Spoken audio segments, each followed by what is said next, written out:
Assalamualaikum warahmatullahi wabarakatuh.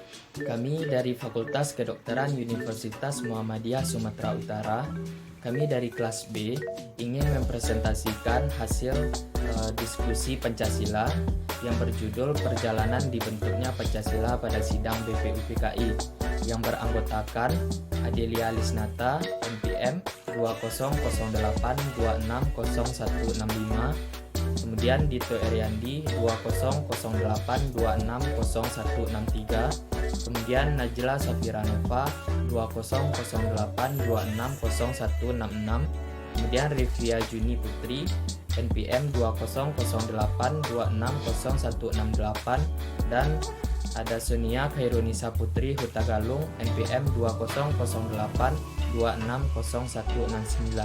yang dibimbing oleh Bapak Faisal SH.M.Hum. Sejarah hari lahir Pancasila diambil pada rapat Dokuritsu Zumbiko Sakai atau Badan Penyelidik Usaha Persiapan Kemerdekaan Indonesia atau yang lebih disingkat dengan BPUPKI melakukan sidang pertama pada tanggal 29 Mei hingga 1 Juni 1945. Pada mulanya rapat dibuka pada tanggal 24 Mei 1945 dengan pembahasan yang dilakukan pada keesokan harinya yaitu pada tanggal 29 Mei 1945 dengan tema dasar negara. Rapat yang dimulai pertama kali diadakan pada Gedung Chuosangi di Jakarta di Jalan Pejambon 6 yang sekarang lebih dikenal dengan Gedung Pancasila. Pada zaman Belanda dahulu, gedung tersebut digunakan sebagai Gedung Perwakilan Rakyat atau Gedung Volksraad. Pembentukan BPUPKI. Jepang memberi janji kepada Indonesia bahwa akan diberi kemerdekaan pada tanggal 24 Agustus 1945. Sehingga untuk mewujudkan janji tersebut berdirilah BPUPKI atau Dokuritsu Zumbiko Sakai dalam bahasa Jepang. Badan ini beranggotakan 60 orang diketahui Dr. Rajiman Wijodiningrat dan Wakil Ketua Raden Panji Soroso serta Ichu Bangasa dari Jepang. Sidang BPUPKI. BPUPKI pertama kali dibentuk pada tanggal 1 Maret 1945 dan dibubarkan pada tanggal 7 Agustus 1945 karena tugas-tugasnya telah selesai dilaksanakan. Selama BPUPKI terbentuk, secara resmi BPUPKI telah melakukan sidang sebanyak 2 kali, yang mana sidang pertama dilaksanakan pada tanggal 29 Mei sampai 1 Juni 1945 dan sidang kedua dilaksanakan pada tanggal 1 Juli sampai 17 Juli 1945.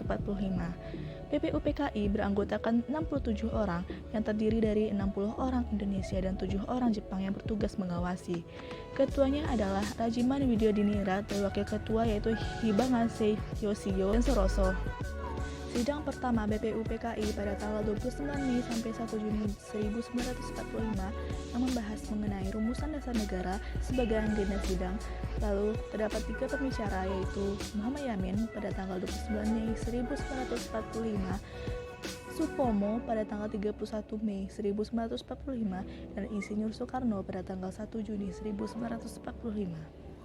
Usulan Muhammad Yamin pada tanggal 29 Mei 1945.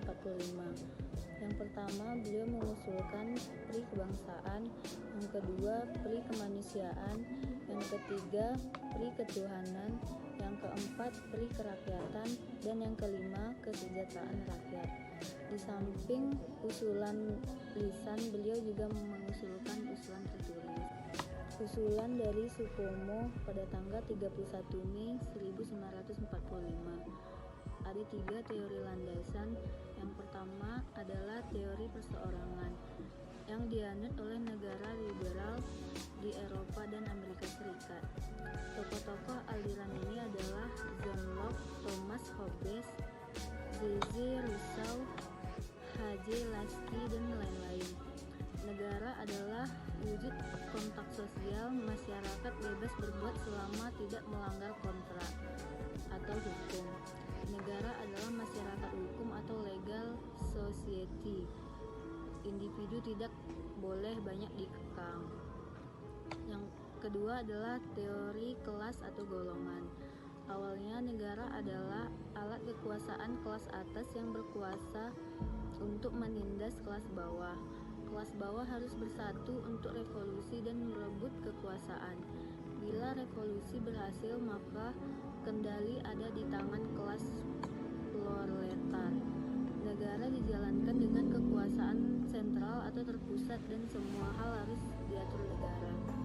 Cita-citanya adalah masyarakat tanpa kelas atau masyarakat komunis sama-sama rata.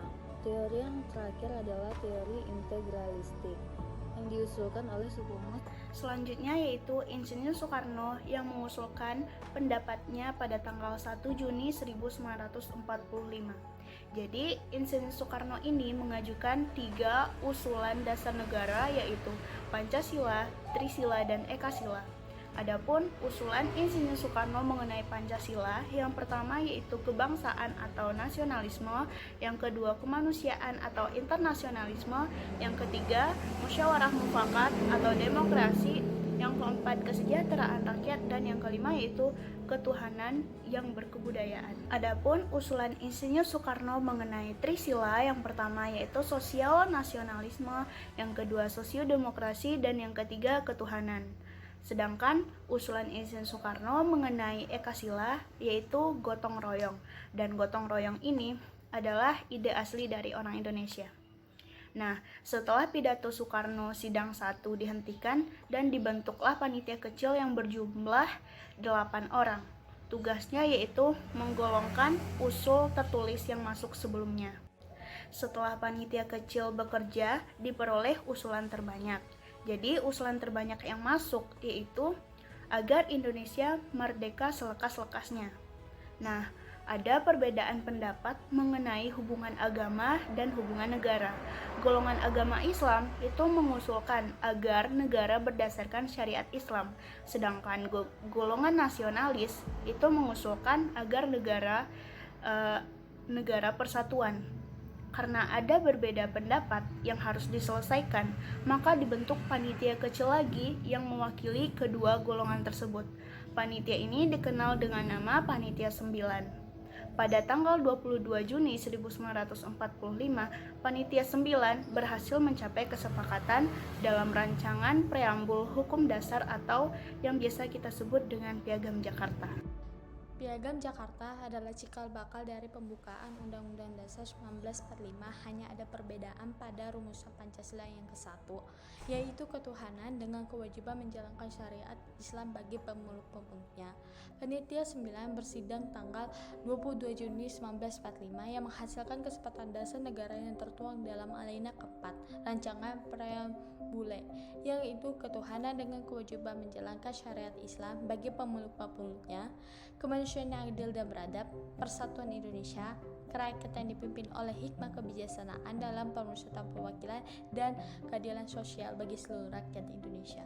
Dialog Piagam Jakarta. Selanjutnya 10 Juli sampai 17 Juli 10 Juli sampai 17 Juli 1945. Pada sidang ini disampaikan hasil musyawarah antara golongan Islam dengan golongan nasionalis tentang rancangan mukadimah hukum dasar, di dalamnya memuat 5 sila Pancasila. Seluruh anggota sidang dapat menerima kesepakatan tersebut sehingga masalah dasar negara dianggap telah selesai. Hasil dari sidang BPUPKI yang kedua ini, yang pertama, dasar negara yang disepakati yaitu Pancasila seperti dalam Piagam Jakarta. Yang kedua, bentuk negara republik. Hasil kesepakatan dari 55 suara dari 64 yang hadir. Yang ketiga, wilayah Indonesia disepakati melalui wilayah Hindia Belanda, Timor Timur, sama Malaka, itu 39 suara.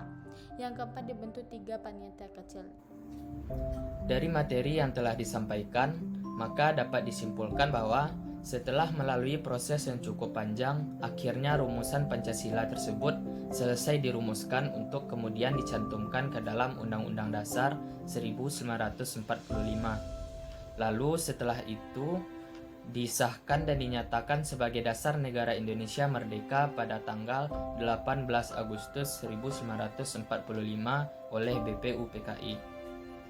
Sehingga pada tanggal 1 Juni ini resmi ditetapkan sebagai hari lahir Pancasila melalui keputusan Presiden nomor 24 tahun 2016 oleh Presiden Joko Widodo dan ditetapkan sebagai hari libur nasional pada tahun 2017. Terima kasih atas perhatiannya. Kurang lebihnya mohon maaf. Demikian akhir presentasi kami. Semoga bermanfaat untuk kita semua. Akhirul kalam, Assalamualaikum warahmatullahi wabarakatuh.